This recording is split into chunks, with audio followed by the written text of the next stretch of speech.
If you're watching this, there's a good chance your home doesn't quite match your life anymore. Maybe you're still paying to heat and cool rooms that no one sleeps in. You walk past bedrooms that used to be full of backpacks and band instruments, and now they're basically very expensive storage units. Or maybe you've caught yourself thinking, why am I spending my weekends doing yard work when I could be out on the lake, traveling, or just relaxing? Today, I want to talk directly to you, the empty nester, the almost empty nester, or the I think it might be time, but I'm not sure yet nester. We are going to talk honestly about downsizing, what it looks like, what it feels like, and how to do it in a way that protects your money, your lifestyle, and your peace of mind, without feeling like you're giving anything up. I'm Ellen Steele with Steele Portfolio Real Estate, and this is Living in Lake Travis.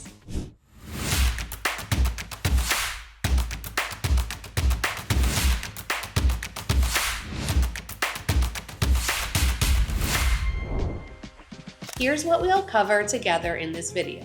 Why more people are downsizing right now, the different ways people approach it, and how to pick the path that fits your situation, what to look for in a right-sized home so you actually enjoy living there day to day, how to handle the emotional side, your things, your memories, and the fear of regret, how to keep hosting holidays, grandkids, and family without a big house, the best neighborhoods and areas around Lake Travis for lower maintenance living, plus proximity to doctors, grocery stores, and everything you need as life evolves. Also 55 plus options, because for the right person, those can be a really smart move.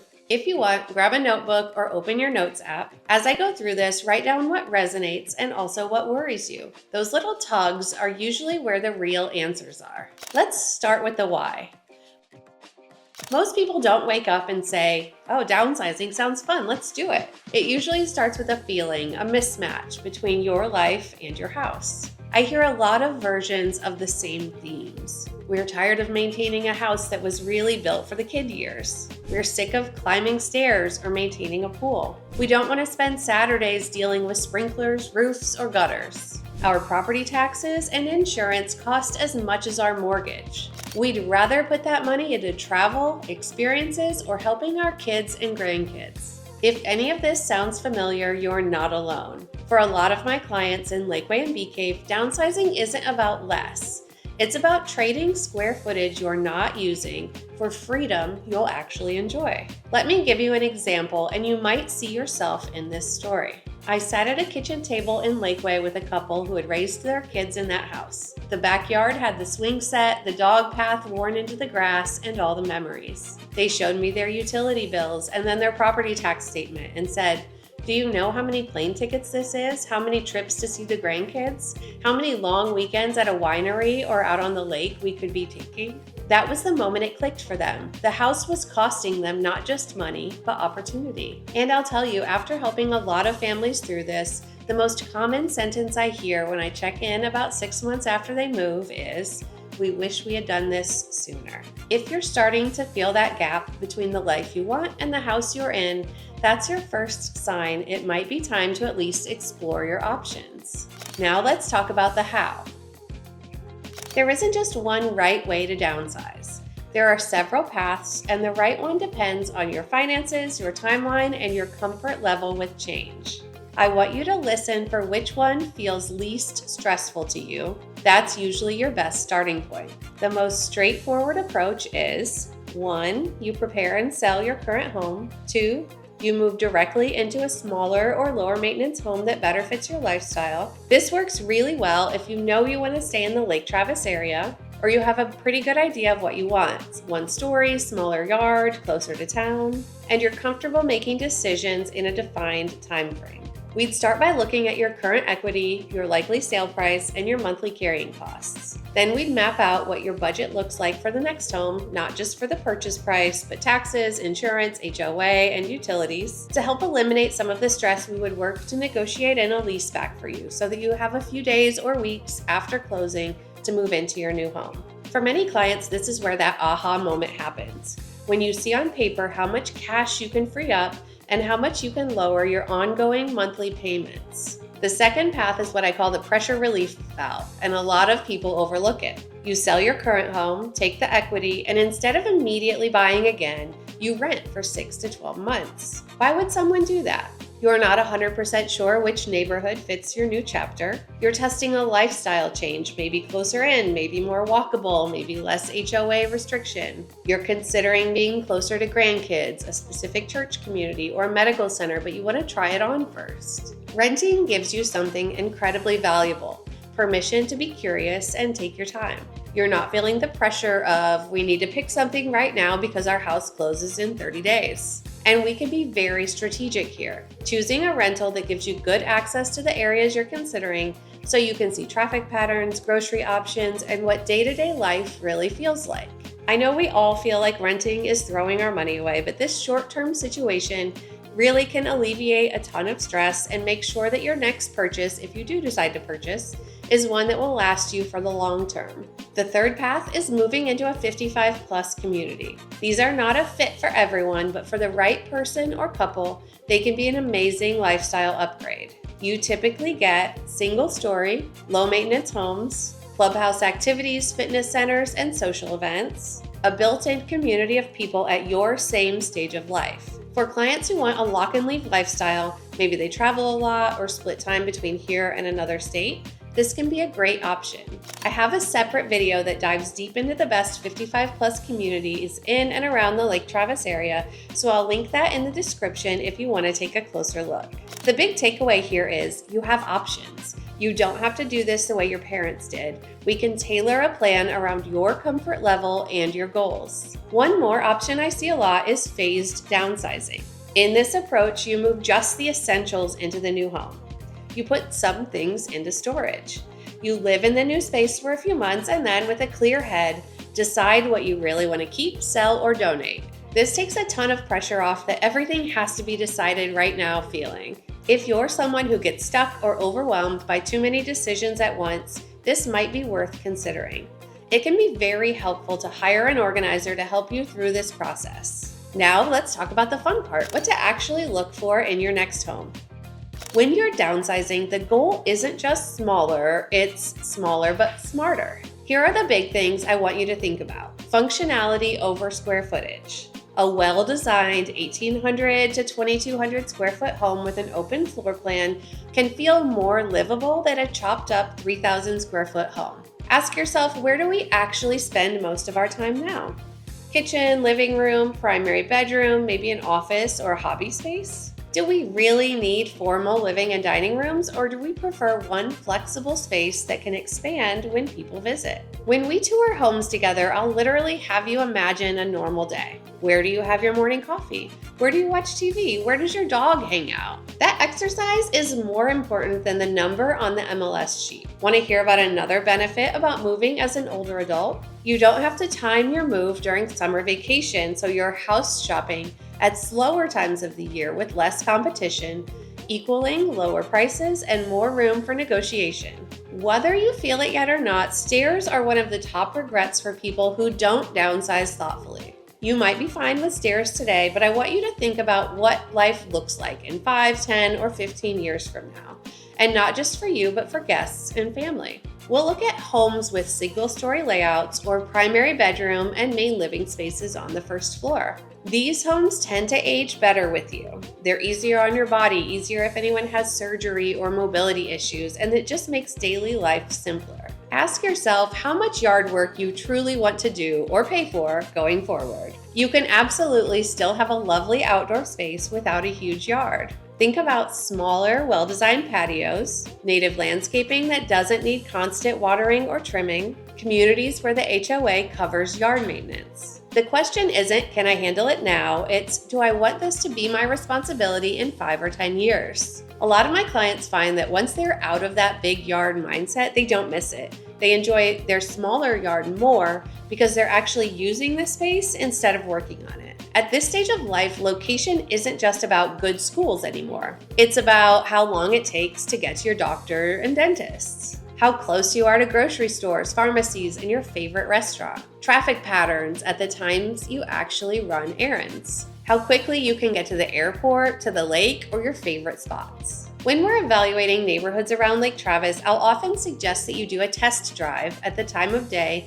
You typically run errands or have appointments. The right house in the wrong location can feel like a burden. The right house in the right location feels like your life just got easier. Now let's talk about the part almost everyone worries about, your stuff.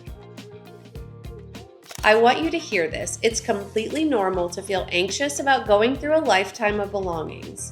You're not bad with clutter, you just have a lot of life in your home.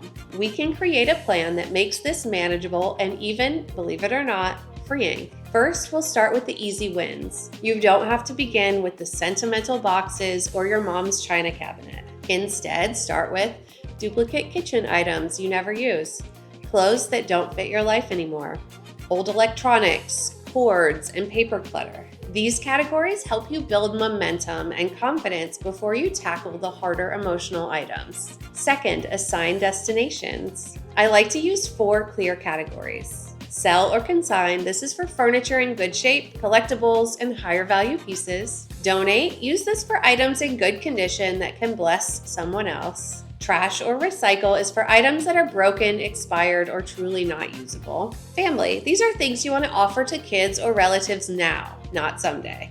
If your kids don't want their kindergarten artwork, they can be the ones to deal with it. Set up physical boxes or areas in a room with those labels.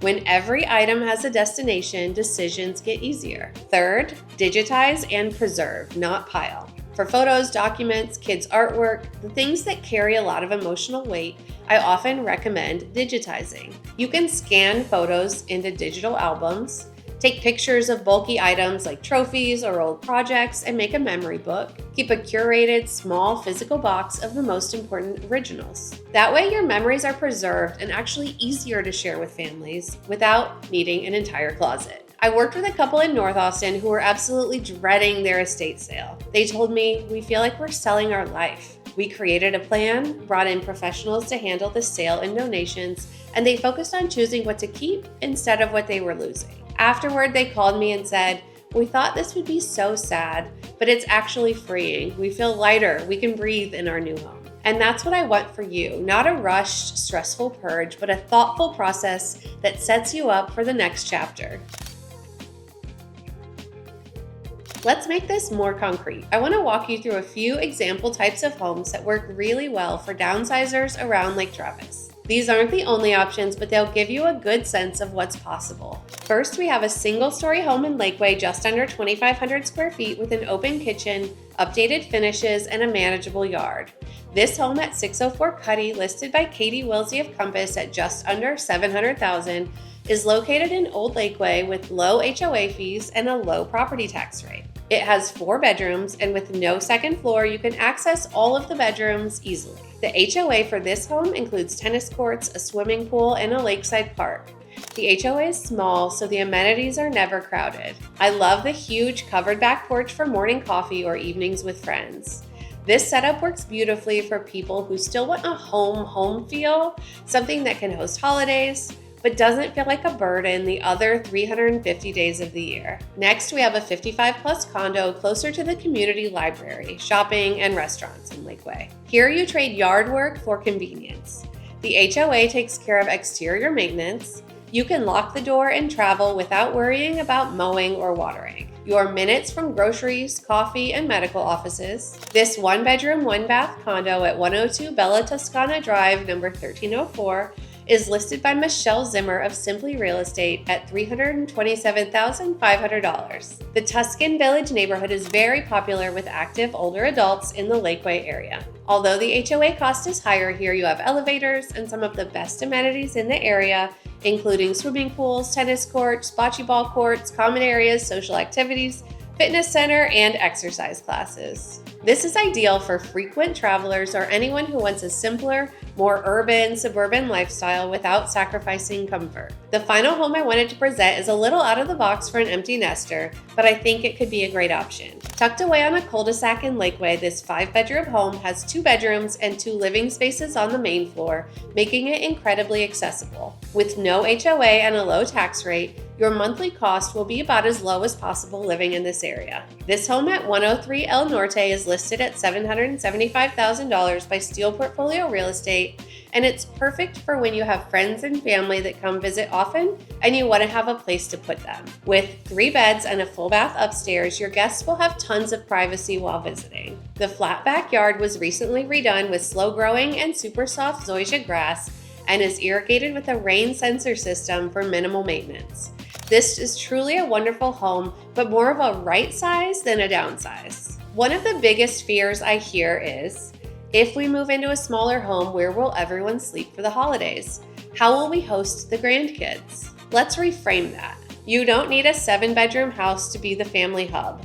You need flexible spaces and a plan. Some ideas my clients love: use a flex room as an office most of the year and add a Murphy bed or high-quality sleeper sofa for guests. Create a comfortable living room where people actually want to gather. Good seating, lighting, and maybe a big table for games and puzzles. Invest in outdoor space like a dining table on the patio, a fire pit, or comfortable chairs with a view. And remember, for the big peak times like Thanksgiving, Christmas, weddings, or graduations, it is absolutely okay to use nearby hotels or short-term rentals for overflow. Your role as the host is to create connection, not to supply unlimited square footage. People will remember the laughter, the meals, and the conversations. They will not remember whether the sofa turned into a bed. Let's talk about the benefits people often don't fully see until after they've downsized. The obvious ones are financial: lower property taxes, lower utilities, often lower insurance. But the lifestyle benefits are just as important: fewer repairs and surprise expenses. Less time maintaining things you don't use. More energy for the people and activities that matter to you. I've had clients tell me we didn't realize how much mental space the house was taking up. Once they moved, all of a sudden, weekends were available. They joined clubs, picked up hobbies, traveled more, or simply enjoyed slower mornings with coffee and a view. Downsizing done well doesn't make your life smaller. It trims away the parts that no longer fit so that the parts that do can really flourish. Now let's talk briefly about areas around Lake Travis that often work well for downsizers. I'm not going to list every community, but I'll give you some examples to start researching and imagining. Again, the point isn't to sell you on a specific neighborhood, it's to help you think through what fits you. Serene Hills gives you beautiful hill country views in proximity to Bee Cave and the Hill Country Galleria. If you want a quieter setting but still easy access to shopping and dining, this can be very appealing. Falconhead and Falconhead West offer that classic hill country look and feel with golf course access and a mix of home sizes. This is great if you like that established neighborhood vibe. The Hills offers a gated community experience, golf, and club amenities. For some downsizers, the sense of security and community here is a big plus. Wherever you end up, pay close attention to your proximity to shopping and healthcare. In the Lake Travis area, many downsizers like being close to the Hill Country Galleria, H-E-B, and their favorite restaurants. Within a short drive of Baylor, Scott & White, and other medical offices, while also being near major roads but not so close that traffic noise is constant. When we talk one-on-one, we'll map out your life radius. Where are the doctors? Where are your kids or grandkids? What churches or communities are important to you? Then we'll reverse engineer which neighborhoods actually support the way you live now, not the way you lived 15 years ago. So, is it time to downsize? Only you can answer that, but if you've been feeling that tug, that sense that your house just doesn't quite fit your life anymore, I hope this gave you permission to explore what's possible. Here's what I'd like to invite you to do next. Make a simple list with 2 columns: what I love about my current home and what no longer works. Then ask yourself, if we could keep the things we love and let go of what doesn't work, what would that look like? If you'd like a more personalized version of this conversation where we look at your actual house, your numbers, and your goals, reach out. I'm happy to sit down with you, no pressure, and talk through whether downsizing makes sense right now or later, what your home might sell for in today's market, what kinds of homes are available that match your wish list. Drop a comment below and tell me, what would you do with your extra time if you didn't have to take care of a big house? If this was helpful, hit like so more people in our community see it, subscribe to the channel for more Lake Travis real estate and lifestyle content, and check the description for my video on 55+ communities if that might be part of your next chapter. I'm Ellen Steele, your Lake Travis real estate expert. When you're ready to talk about right-sizing your life, I'm here to help. Lake Travis is waiting for you.